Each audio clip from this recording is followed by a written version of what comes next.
Bismillahirrahmanirrahim. Assalamualaikum warahmatullahi wabarakatuh. Saudara-saudara sekalian, jadi intinya demikian. Kemudian maksud dan tujuan usul saya bahwa TKN yang sudah tadinya merupakan suatu jaringan organisasi yang cukup besar, cukup masif, tidak bubar begitu saja karena perjuangan kita belum selesai. Perjuangan kita adalah untuk bergerak bersama menuju Indonesia yang kita cita-citakan. Indonesia emas, Indonesia di mana bangsa Indonesia, rakyatnya hidup dengan baik, hidup dengan sejahtera.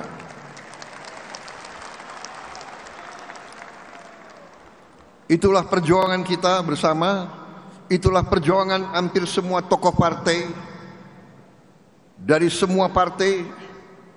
Mungkin kita berbeda latar belakang, semua ormas, saya yakin tokoh-tokoh semua cita-citanya itu, ingin berjuang melihat Indonesia sejahtera, melihat rakyat Indonesia hidup dengan baik.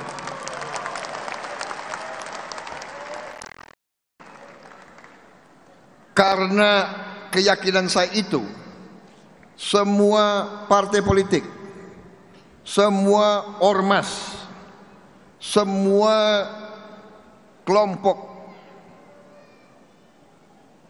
masyarakat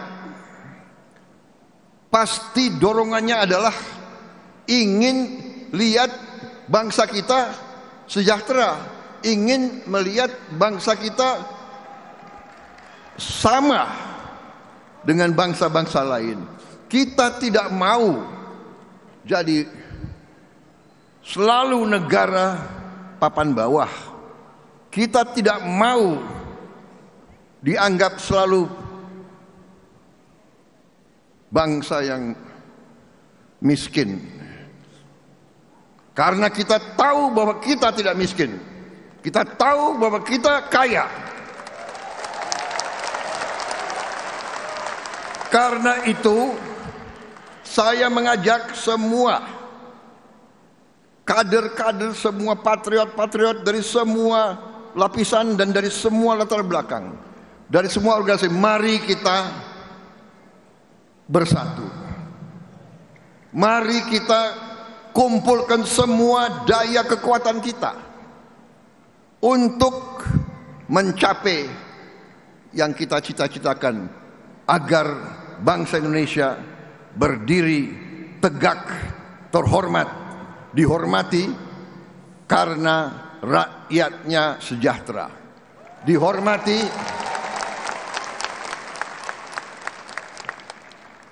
karena kita negara makmur, dihormati karena kita bisa memberi keadilan kepada seluruh rakyat kita.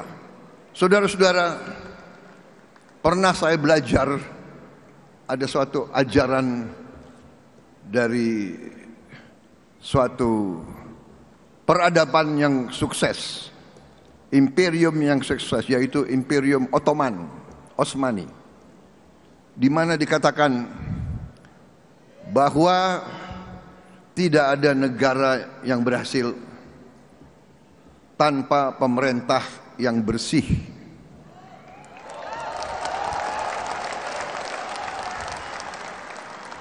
Tidak ada kemakmuran tanpa keadilan. Tidak ada negara yang berhasil kalau rakyatnya tidak bahagia. Ini ajaran sejarah ratusan tahun. Tidak ada negara yang berhasil tanpa pemerintah yang bersih.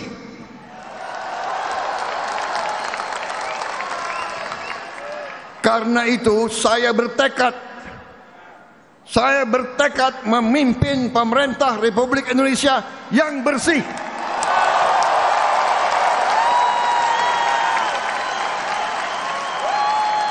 Yang bersama saya, ayo. Yang tidak mau bersama saya, pinggir.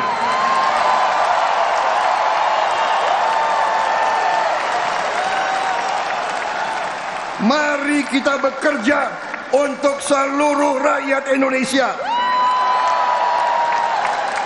Mari kita amankan semua kekayaan bangsa Indonesia.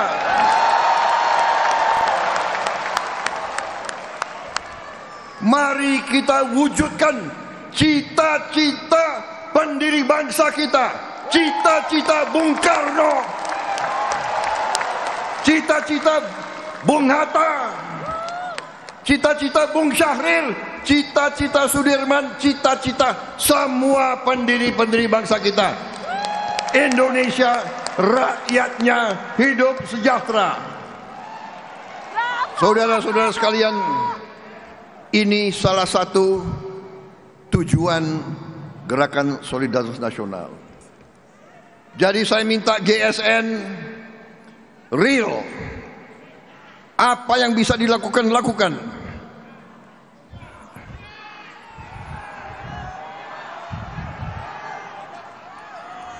Jangan terlalu banyak acara-acara apa ya?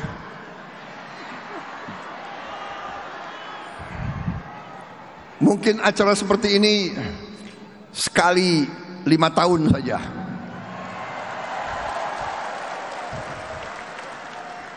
Setuju?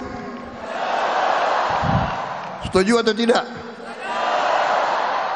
Kita sekarang cari upaya sumber apa yang bisa kita buat untuk membantu rakyat kita yang paling membutuhkan bantuan. Saudara-saudara, GSN sudah bekerja. Saya tahu, saya monitor. Saya tahu dan saya monitor. Kalau tidak salah, sudah memberi pakaian sekolah untuk 10.000 anak-anak. 10.000 anak-anak itu kelihatan banyak, tapi masih kurang. Satu anak sekolah membutuh pakaian sekolah. Kalau kita hitung nilainya kurang lebih 1,2 juta rupiah 1 tahun. Betul? Saya tanya itu Pak Teguh, betul? 1,2? Benar. Itu sudah pakaian seragam sekolah, ya, sekolah. Sepatu, kaos kaki, pakaian olahraga. Jadi kalau di antara kita bisa menyisihkan 1,2 juta rupiah 1 tahun saja, berarti 100.000 rupiah per bulan, itu sudah bisa menyekolahkan 1 anak. Jadi kalau APBN, insya Allah nanti kita akan kerahkan untuk makan bergizi. Tapi untuk pakaian masih ada jutaan anak kita yang tidak punya pakaian. Orang tuanya sulit untuk memberi pakaian untuk anaknya, dan karena itu dia tidak bisa sekolah.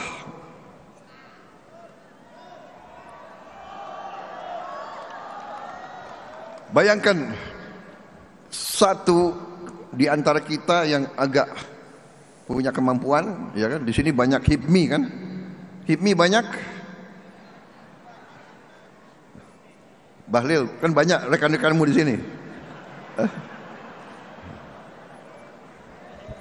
Coba panitia saya minta difoto anggota HIPMI semua di sini.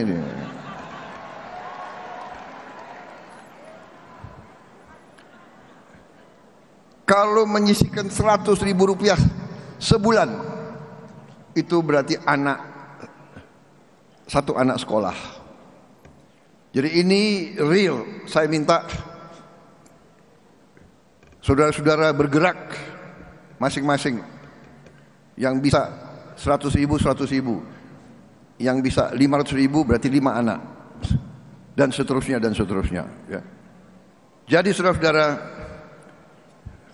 jangan terlalu banyak kita seminar, jangan terlalu banyak omon-omon. Sekarang aksi, aksi, aksi.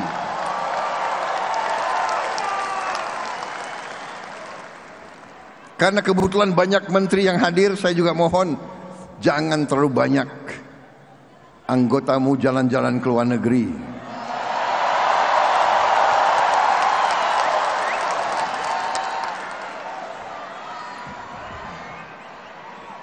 Kalau mau jalan ke luar negeri, pakai uang sendiri boleh.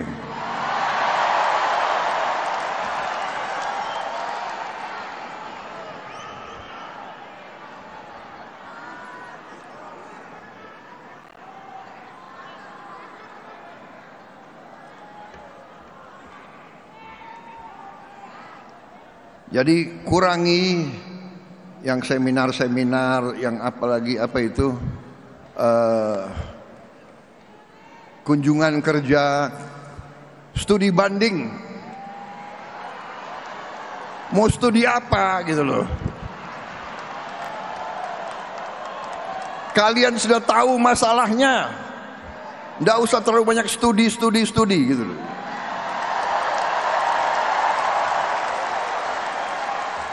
Ini gampang diucapkan tapi ujungnya sulit dilaksanakan, apalagi oleh ketua-ketua partai.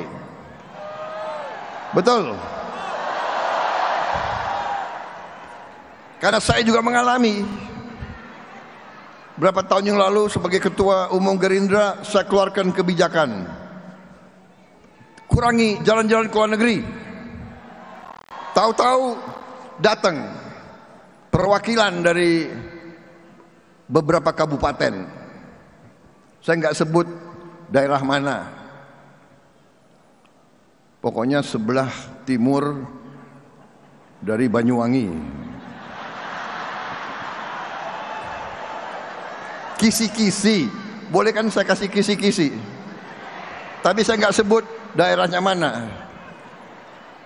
pokoknya sebelah timur dari Banyuwangi. Sebelah timur bisa NTT, bisa datang 5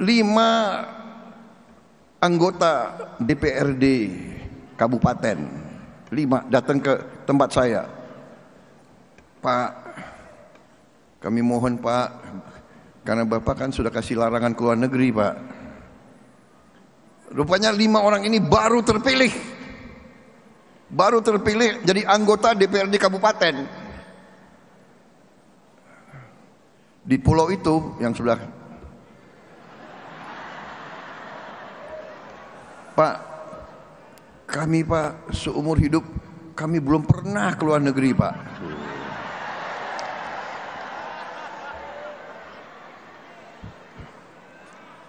Waduh, luluh juga hati ketua umum ini kan. Kami ada kesempatan Pak, ini rencananya semua dewan akan studi banding ke, saya lupa ke Hong Kong. Saya udah nggak tanya lagi, Anda mau studi banding apa di Hong Kong, ya kan? Tapi mukanya memelas. Ini bayangkan anggota DPRD kabupaten dari Gerindra ini biasanya ini ketua-ketua tani, ya kan? Kami belum pernah Pak ke luar negeri, belum pernah lihat luar negeri. Lama-lama saya bilang ya sudah ya, kali ini terakhir, berangkatlah mereka gitu. Jadi saudara, saya mengerti partai-partai mengalami sama dengan saya, iya kan? Anggota kita ini memang nggak pernah ke luar negeri. Masalahnya adalah sekarang kita harus pusatkan perhatian kita mengatasi kesulitan rakyat. Masalahnya itu. Jadi mohon yakinkanlah seluruh anak buah kita, kurangi ke luar negeri. Saya sendiri sebetulnya saya ini mau konsentrasi dalam negeri. Tapi salah satu kewajiban pertama harus berangkat ke APEC, ke G20, diundang ke Tiongkok. Begitu diundang ke Tiongkok, Amerika juga undang. Waduh, ini dua kekuatan besar ngundang. Yang nggak berani saya nolak, ya kan? Demi rakyat harus saya berangkat ke situ. Ya, jadi saya minta izin, bukan Prabowo jalan-jalan ke luar negeri ya. Saya lebih suka di dalam negeri, saya lebih suka ngurus saudara-saudara sekalian. Tapi untuk rakyat saya juga harus berhubungan baik dengan semua negara. Karena Indonesia mengambil jalan 1000 kawan terlalu sedikit, 1 lawan terlalu banyak. Indonesia, pemimpin Indonesia harus menjaga bahwa Indonesia, rakyat Indonesia, bangsa Indonesia tidak terseret ke dalam pertikaian orang-orang lain. Kita tidak mau terseret, kita tidak mau terlibat, kita hormati semua negara. Untuk itu saya harus yakinkan mereka semua. Itu sikap kita. Kita hormati semua bangsa, hormati semua kekuatan. Saya katakan kepada mereka, kita ingin jadi tetangga yang baik, kita ingin jadi mitra yang baik. We want to be your friend, we want to be your partner, but we will not be your peon. Kita tidak akan menjadi kacung kalian.